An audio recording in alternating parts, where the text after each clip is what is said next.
간만입니다. 더 시저입니다. 어젯밤에 모처럼 만에 증시가 반등을 하면서 빅테크와 시총 상위 종목이 모두 다 큰 양봉으로 마무리가 되었습니다. 오늘만큼은 이 순간을 즐기면 되겠고 여기서 또 떨어질까봐 걱정하지 마시고 그냥 즐기시면 되겠습니다. 주식을 하다 보면은 뭐 이런 날도 하루쯤은 있어야겠죠. 어제 금리 결정이 동결로 결정이 나고 나서 파월의 발언이 있었습니다. 인플레 억제 위에 성장 둔화, 노동시장 완화 필요, 금리 인하 없다. 목표 물가인 2%에 도달한다고 확신할 수 있을 때까지 긴축 정책 유지할 것. 매번 파월이 하던 말이죠. 사실 특별할 것은 없었습니다. 금리 동결도 모두가 예상한 거고요. 하지만 향후 금리를 또 올릴 것인가? 라는 질문에 또 올려야 하는가라고 되물어. 이게 뭐죠? 또 올려야 하는가라고 왜 되물었죠? 시장은 이것을 파월의 실수라고 더 이상 금리 인상은 하지 않을 것이라고 현재가 최고점의 금리라고 예상을 했나 봅니다. 그리고 중요한 것은 미 재무부 장관 제닛 옐런 장기 국채 발행 속도를 조절하는 입장을 보였습니다. 무려 30년물의 발행을 20억 달러에서 10억 달러로 조절하는 입장을 보였습니다. 증시는 환호하였죠. 10년 만기 국채 금리는 약 4.74% 선으로 하락하였고요. 통화 정책에 민감한 2년물 금리는 4.95% 선으로 하락하였습니다. 이게 중요한 것입니다. 이게 중요한 게 아니고요. 이게 중요한 것이고 그래서 증시는 환호하면서 급등을 보인 것입니다. 그럼 어닝 스케줄을 살펴보겠습니다. 스타벅스는 현재 제가 영상을 만들고 있는 이 시간 호실적을 발표하면서 풀이장에서 급등을 하고 있고요. 그리고 내일 애프터 더 클로즈 장이 끝나고 나서 우리의 희망 애플 신의 어닝이 기다리고 있습니다. 애플 제발 재뿌리지 말고 한 번만 도와주길 바란다. 그리고 여러분들이 좋아하시는 카바나의 실적도 있고요. 그 밖에 굵직굵직한 기업의 실적 발표가 있습니다.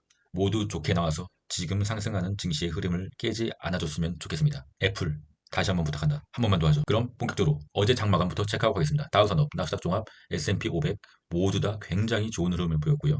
특히 쓰레기가 된 필라델피아 반도체가 웬일로 또 제일 많은 퍼센테이지의 상승을 보여줬습니다. 이때죠. 파월의 발언이 끝나고 국채 금리가 내려가는 타이밍. 그때부터 모든 증시는 일제히 브레이크 없이 달리기 시작했습니다. 현재 풀이장까지 달리고 있는 겁니다. 좀만 더 달려주길 바랍니다. 공포지수 체크하겠습니다. 현재 제가 공포지수를 캡처했는데요. 27이에요. 이게 뭐죠? 왜 27일까요? 증시가 올랐는데 왜 공포지수가 내려갔을까요? 아무래도 공포지수의 약이 다 다른 것 같습니다. 약을 바꿔줘야겠습니다. 지금 27은 뭔가 에러가 난 것 같은데 그냥 무시하고 넘어가겠습니다. 푸덴콜 옵션 체크하겠습니다. 1.02 얘도 조금 맛이 간 것 같습니다. 아니면은 업데이트가 아직 안 됐었거나 다시 한번 내일 제대로 한번 체크하고 가겠습니다. 환율 체크하겠습니다. 환율은 현재 이 시각 제가 그어드린 빨간색 지지선을 이탈하였고요. 무려 볼린저 밴드까지 터치했습니다. 볼린저 밴드까지 살짝 이탈하면 차트를 보면은 약간 과매도의 상황입니다. 통상적으로 평시에는 볼린저 밴드를 터치를 하게 되면은 이때처럼죠. 일시적으로 반등을 하게 됩니다. 볼린저 밴드를 찢고 내려가거나 볼린저 밴드를 찢고 올라가는 차트는 정상적이지 않은 상황이죠. 개인적으로는 볼린저 밴드를 찢고 내려가줘야 증시의 완벽한 반등이 시작되는데 어떻게 될지는 뭐 정확하게 예측할 수는 없죠. 특히 환율 같은 경우는 더욱더 예측할 수가 없습니다. 때문에 좀 더 지켜보도록 하겠습니다. 일단 현재 상황은 매우 좋습니다. WTI 국제유가 체크하겠습니다. 국제유가는 소폭 오늘 반등을 하고 있는데 좀 더 볼린저 밴드를 터치하고 찢고 그냥 쭉 내려갔으면 좋겠습니다. 하지만 역시 이스라엘 하마스 전쟁이 현재 백병전으로 치닫고 있죠. 점점 심화되는 이스라엘 하마스 전쟁이 지금 증시에 찬물을 끼얹게 되면 국제유가는 올라갈 수밖에 없는 거죠. 하지만 현재는 양호한 흐름입니다. 그럼 본격적으로 TQQQ 차트 보겠습니다. 트레이딩 뷰 차트에서는 풀이장의 상승이 풀이장의 현재 시세가 캔들로 표시되지는 않습니다. 제가 그래서 이해를 돕기 위해 주황색 선으로 줄을 한 개 그어놨습니다. 현재 하방 지지선을 강하게 돌파한 후에 상방 저항선까지 내달리려고 하는 형국이죠. 현재 풀이장 상황에서 약 중간 정도까지 올라왔는데 오늘 본장에서 좀 더 상승하게 되면은 여기서 약간의 조정을 보일 수가 있는 차트입니다. 그럼 TQQQ 보조지표 보겠습니다. 제가 어제 영상에서 스토캐스틱 K값이 D값을 아래에서 위로 상향 돌파할 시 주가의 일시적인 반등이 나올 수가 있다. 단타를 좋아하시는 분은 지금 입성해서 단타를 먹고 나와도 된다라고 말씀드렸죠. 어떻게 됐습니까? 맞았죠? 제 말이 맞았죠? 이래서 여러분 차트를 보고 보조지표를 참고하고 공부를 해야 된다는 것입니다. 어제 많진 않겠지만 제 영상을 보고 따라하신 분들은 어제 오늘 괜찮은 수익률을 내고 계실 겁니다. 하지만 여기서 다시 이평선이 내려오고 있지 않습니까? 내려오고 있는 이평선은 저항의 자리가 될 수 있습니다. 여기서 TQQQ가 좀 더 오른다고 하면 이평선에서 저항을 맞을 수가 있습니다. 하지만 저항을 무시하고 미친놈처럼 내달린다 라고 하면은 볼린저 밴드 상단까지도 오를 수가 있는 자리입니다. 하지만 이미 4일 연속 지금 오르고 있지 않습니까? 그래서 우리는 항상 보수적으로 생각해야 됩니다. 하지만 보수적으로 생각해서 올 매도해라 그건 아니고요. 일단은 홀딩의 관점으로 보시면 되겠습니다. 아직도 보조 지표상으로는 고점의 징후는 어디에도 없기 때문입니다. 단순 조정이 올 수는 있는 자리입니다. 속슬 차트 보겠습니다. 속슬이 웬일로 많이 올라서 하방 지지선을 돌파하고 상방 저항선까지 달리려는 형국입니다. 프리장 현재 거의 상방 저항선이 도달했어요. 본장에서 단기적인 조정이 나올 수가 있는 자리입니다. 하지만 홀딩입니다. 조정을 또 맞죠 뭐. 그냥 톡슬 차트의 보조지표도 TQQQ와 마찬가지로 스토캐스틱상 K값이 D값을 아래에서 위로 상향 돌파할 시 단기적인 반등이 나올 수가 있다 라고 말씀드렸죠. 단기적인 반등이 나오지 않습니까? 이래서 보조지표와 차트를 항상 예의주시해야 되는 이유입니다. 그럼 속스S 반도체 3배 숏 차트 보겠습니다. 현재 프리장에서 하방 지지선을 이탈하였습니다. 호재죠. 뭐 속스S 차트 같은 경우는 3배이기 때문에 정확하게 맞출 수는 없어요. 차트에 선을 그는다고 해서 정확하게 맞출 수가 없습니다. 왜냐하면 괴리율이 심하기 때문입니다.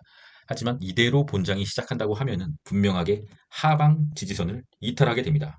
그럼 여기서 살짝 응용을 해서 속슬 차트도 이탈한 뒤에 어떻게 됐죠?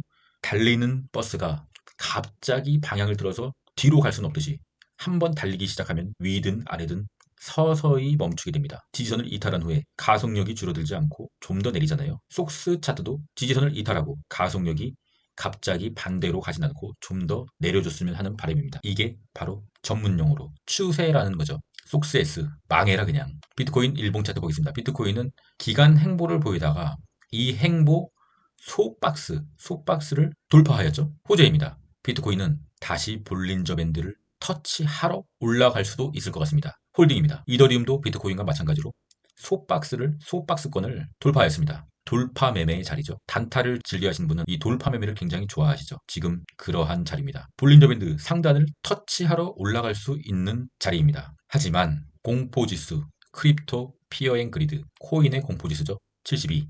코인을 투자하시고 있는 분들은 더 이상 무리한 추매 또는 불타기를 해서는 안 되는 자리입니다. 물론 현재 불타기를 하더라도 좀 더 먹을 자리는 남아있지만 제가 항상 강조드리는 공포의 매수, 환희의 매도, 공포의 매수, 환희의 매도. 이제 우리는 주위에서 코인으로 큰 돈을 벌었다 라는 소문을 듣고 코인 시장으로 들어오는 뒤늦은 개미들에게 우리의 물량을 주고 톡 껴야 되는 시기가 서서히 오고 있습니다. 코인을 하시는 분들은 준비하십시오. 뭘 준비하셔야 되냐? 뭘 준비하셔야 되는 아시죠?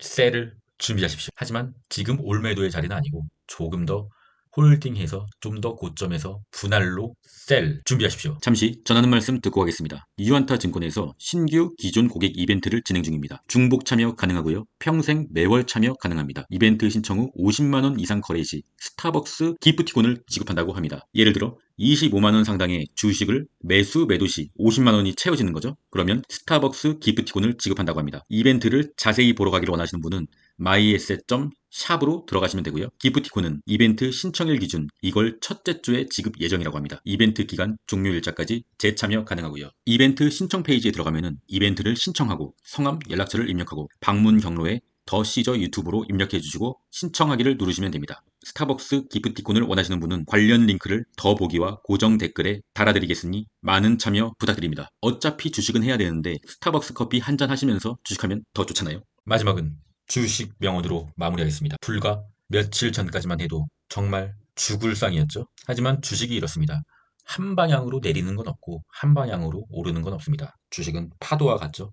또한 주식은 살아있는 생물과 같습니다. 정확하게 그 누구도 예측할 수가 없습니다. 오늘 프리장의 상승이 계속 이어지길 바라고 있습니다. 어쨌든 저점에서 물량을 많이 못 모았지만 그래도 가지고 있는 물량이 아직 많기 때문에 오르면 좋은 거죠. 두려움에 직면하며 그것을 떨쳐버릴 때마다 힘과 용기 그리고 자신감을 얻게 된다. 엘리너 루스벨트 전 미국 영부인 다들 화이팅 하시고 내일 애플 어닝까지 한번 지켜보도록 하겠습니다. 그럼 끝까지 하겠습니다. 이상입니다.